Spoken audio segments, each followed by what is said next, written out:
दोस्तों सुजलॉन एनर्जी की बात करें तो इस समय स्टॉक बहुत ज़्यादा पॉपुलर हो चुका है। लोग इसके बारे में बहुत ज़्यादा बातचीत करते हैं, लोग इसके बारे में निवेश के बारे में सोचते हैं और इसके पीछे वजह है इसका सेक्टर और जिस तरह से एक के बाद एक शानदार डिसीजन लिए जा रहे।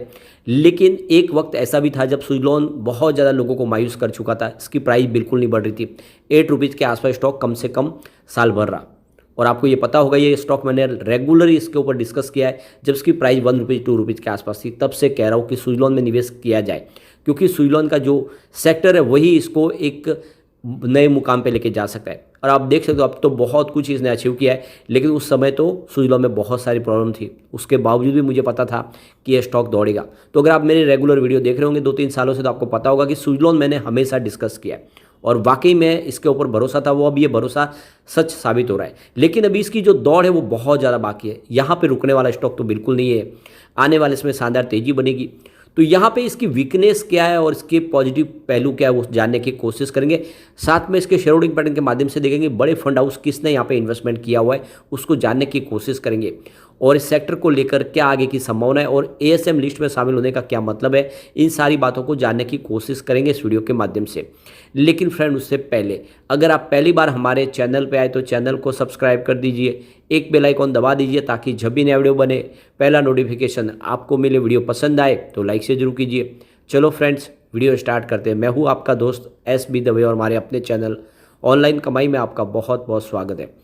तो सबसे पहले सुजलॉन के कारोबार की बात करें तो फ्राइडे को 26.90 पर क्लोजिंग थी, जहाँ पे 0.92% की गिरावट देखने को मिली। तो लगातार तेजी के बाद अब थोड़ा सा यहाँ पे ठहराव सा दिखाई दे रहा है, कुछ दबाव देखने को मिला है। अब इसके पीछे एक तो वजह थी कि बाजार में भी गिरावट हुई थी, दूसरी तरफ एएसएम लिस्ट में इसको शामिल किया गया है, जिससे इंट्राडे ट्रेडिंग बिल्कुल बंद हो चुकी है। अब यहाँ पे कोई डे ट्रेडिंग नहीं कर पा रहा है, तो वॉल्यूम में भी एक तरह से देखें तो थोड़ी सी कमी आएगी। आपको 100% मार्जिन देकर ही शेयर खरीदने होंगे और वो भी डिलीवरी बेस आपको लेने होंगे। और स्टेज 4 में रखने का मतलब ये कि सेबी इसके ऊपर जांच निगरानी तेज रख रही है और उनके हिसाब से क्या शेयरों की प्राइस को मैनिपुलेट तो नहीं किया जा रहा है। काफ़ी लोगों की ये टेंशन रहती है कि जब कोई शेयर लगातार दौड़ता है तो सेबी उसके ऊपर खास नज़र रखने लगते हैं, क्या ये किसी ग्रुप के द्वारा इसकी प्राइस को मैनिपुलेट किया जा रहा है। तो यहाँ पे अगर सुजलॉन की बात करें, ये मामला पूरा अलग है। इसमें बात यह है कि लगातार अच्छी खबरें निकल के आ रही है, क्योंकि पिछले दिनों कंपनी ने अपना सारा कर्ज चुका दिया है। कंपनी अपने गिरवी शेयरों को छुड़ाने लगी है, ऑर्डर बुक बहुत मजबूत है। ऐसे में शेयर की प्राइस तो बढ़ती है। तो रीज़न जेन्युइन है, यहाँ पे ट्रैप नहीं है बिल्कुल। और इसीलिए आने वाले समय एएसएम लिस्ट से इसको भी बाहर कर दिया जाएगा और इसमें फिर नॉर्मल ट्रेडिंग शुरू होगी, तो फिर अच्छी तेज़ी की शुरुआत भी होगी। फिलहाल स्टॉक आपको थोड़ा सा सीमित दायरे में ही ट्रेड करता हुआ दिखाई देगा। वैसे ही ये देख सकते हो स्टॉक ने बहुत ज़्यादा समय तक एक ही जगह पे ट्रेड करता रहा है स्टॉक। आप ये देख ही सकते हो कि 8 मार्च 2019 को इसके प्राइस 6.70 यानी 7 रुपीज़ के आसपास स्टॉक था और ये बहुत समय तक रहा। यहाँ पे देख ही सकते हो 2022 तक देखें तो ये 6 रुपीज़ के आसपास आपको मिला था। यानी ये जो पीरियड है कम से कम 3 साल का पीरियड, ये 6 रुपये के आसपास स्टॉक की प्राइस रही। लेकिन बीच में ये आप देखें तो ये 1 रुपये तक भी पहुँचा। अब ये देखें तो इस लेवल के बाद में ये स्टॉक काफ़ी समय तक रहा और उसके बाद में जब 8 रुपये के आसपास स्टॉक ने बहुत समय निकाला, इसकी जब तेज़ी बनी तो 8 रुपये के बाद में ये स्टॉक दौड़ा है। तो देख सकते हो कि 15 मई 2023 को ये 8 रुपये के आसपास था। उसके बाद में इसमें तेज़ी का दौर शुरू हुआ, काफ़ी तेज़ी से स्टॉक दौड़ा, लगातार दौड़ा और काफ़ी शानदार रिटर्न दे दिया।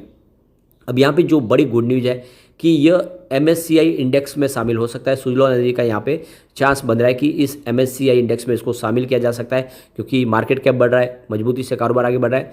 साथ में देख दो MFI लिस्ट में भी मिड कैप में शामिल होने की संभावना बनी हुई है सुजलॉन की। तो नोमा इंस्टीट्यूशनल इक्विटीज़ का कहना है कि इस बार MSCI लिस्ट में सुजलॉन एनर्जी भी शामिल हो सकता है।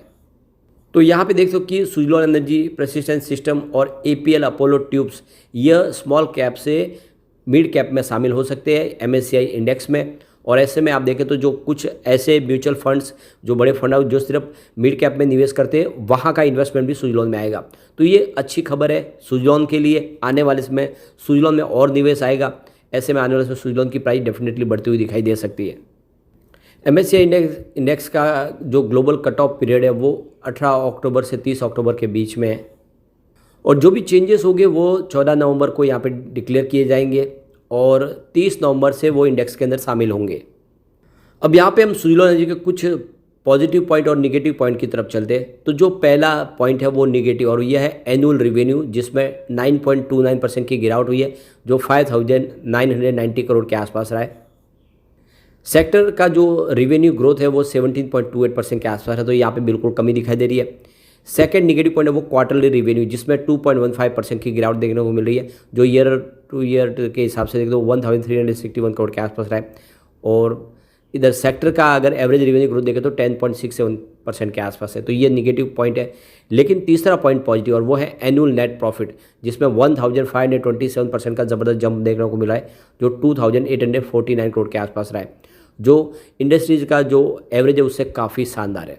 अगला पॉइंट फिर से निगेटिव, और वो है क्वार्टरली नेट प्रॉफिट, जिसमें 95% की गिरावट हुई है। ईयर ऑन बेसिस पे देखें तो 100 करोड़ के आसपास नेट प्रॉफिट रहा है, और जो इंडस्ट्रीज़ का जो एवरेज है वो करीब 10.77% के आसपास। तो यहाँ पे नेट प्रॉफिट जो क्वार्टरली है उसमें गिरावट हुई है 95% की, तो ये एक निगेटिव पॉइंट है। अगला पॉइंट पॉजिटिव, और वो है स्टॉक की प्राइस, जो 294% बढ़ी है, काफ़ी शानदार। सेक्टर की जो दूसरे की पेयर की कंपनियों की बात करूँ, उनकी जो परफॉर्मेंस है 227% के आसपास, तो उस हिसाब से बेहतर है। अगला एक और पॉइंट निगेटिव, और वो है प्राइस टू अर्निंग रेशियो 64.58 के आसपास है, जो हायर देन सेक्टर पी है। जो सेक्टर का पी है वो 62.15 के आसपास, तो ये एक निगेटिव पॉइंट है, लगभग ज़्यादा फर्क नहीं है। अगला एक और पॉइंट निगेटिव, और वो है डेट टू इक्विटी रेशियो, जो 1.73% है। अब ये हायर देन 1 है, तो ये भी एक निगेटिव पॉइंट बन रहा है। लेकिन अगला पॉइंट पॉजिटिव, और वो है रिटर्न ऑन इक्विटी यानी आरओई देखें तो इसका 259% के आसपास, जो मोर देन 20% है। तो एक तरह से कि ये इसकी जो फाइनेंशियल सेहत है वो पॉजिटिव दिख रही है। अगला एक और पॉइंट पॉजिटिव, और वो है म्यूचुअल फंड की होल्डिंग, जो काफ़ी बड़ी है। देख दो कि 0.60% थी, जो बढ़ के 0.74% हुई है। एक पॉइंट अगला है न्यूट्रल, और वो है प्रमोटर शेयर होल्डिंग, जिसमें 14% के आसपास प्रमोटर की होल्डिंग है, और ये इसका एक न्यूट्रल पॉइंट है। अगला पॉइंट पॉजिटिव, और वो है इंटरेस्ट कवरेज रेशियो, जो 2.02 के आसपास है, जो हायर देन 1.5% है। तो आप ये देख सकते हो कि यह इसके लिए एक पॉजिटिव पॉइंट है। तो टोटल पॉजिटिव पॉइंट यहाँ पे 5 निकल के आ रहे, एक पॉइंट न्यूट्रल बना हुआ है, साथ में निगेटिव पॉइंट भी 5 ही है। तो एक तरह से देखें तो यहाँ पे बैलेंस बनता हुआ दिखाई देगा, जितने पॉजिटिव पॉइंट है उतने ही निगेटिव पॉइंट है। इस हिसाब से देखें तो फाइनेंशियली शेयर देखें तो इसमें स्टेबल आपको दिखाई देगी। अगर हम यहाँ पे शेयर होल्डिंग पैटर्न को देखें तो म्यूचुअल फंड की होल्डिंग 4.98% के आसपास, 17 अलग अलग म्यूचुअल फंड यहाँ पे इन्वेस्टमेंट बड़ा किया है। अब बंधन कोर इक्विटी फंड ने यहाँ पे काफ़ी बड़ा निवेश किया, और इसलिए वो आपको इस शेयर होल्डिंग पैटर्न के अंदर नाम दिखाई देगा। 1.32% की होल्डिंग है, जो 1% से ज़्यादा है। तो बंधन बैंक ने यहाँ पे काफ़ी बड़ा निवेश किया हुआ है, और यहाँ पे क्लियरली समझ में आ रहा है कि बंधन बैंक ने जम के खरीदारी किया सुजलॉन में। दूसरा एक और बड़ा फंड हाउस है, वो है बीएनबी परिबास, जिनकी होल्डिंग भी 1.03% के आसपास है, और वो भी आपको यहाँ पे शो होता हुआ नाम दिखाई देगा। फॉरेन पोर्टफोलियो इन्वेस्टर कैटेगरी 1 में भी 9.82% की काफ़ी बड़ी होल्डिंग है, और ये करीब इनकी जो संख्या वो 133 के आसपास है, जो काफ़ी बड़ी अमाउंट है। फॉरेन पोर्टफोलियो इन्वेस्टर कैटेगरी 2 में भी 0.14% होल्डिंग है, और वो 8 ऐसे इन्वेस्टर है। अब यहाँ बैंकों की होल्डिंग की बात करें तो आपको आईडीबीआई बैंक दिखाई देगी, जिसकी 1.34% की होल्डिंग है। इसके अलावा बैंक ऑफ बड़ौदा की भी 1.11% की होल्डिंग है। अलग अलग 12 बैंक है, लेकिन बाकी सबकी होल्डिंग कम है। यहाँ पे 2 बड़ी होल्डिंग है जिनकी 1% से ज़्यादा है, तो ये 2 बैंकों का आपको नाम यहाँ पे दिखाई देगा। और दूसरी तरफ देखें तो इंश्योरेंस कंपनी की होल्डिंग 1.76% की है। 4 अलग अलग इंश्योरेंस कंपनी ने यहाँ पे निवेश किया हुआ है, जिसमें जो सबसे बड़ा निवेश आपको दिखा दो एलआईसी का दिखाई देगा। करीब 1.03% की होल्डिंग एलआईसी ने ली हुई है, तो एलआईसी का भी काफ़ी बड़ा निवेश है सुजलॉन में।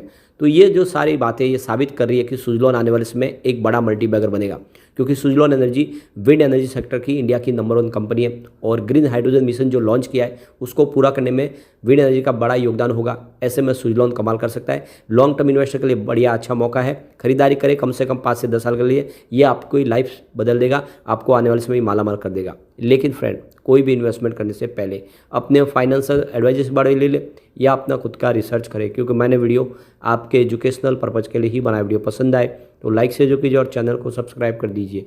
Thank you friend.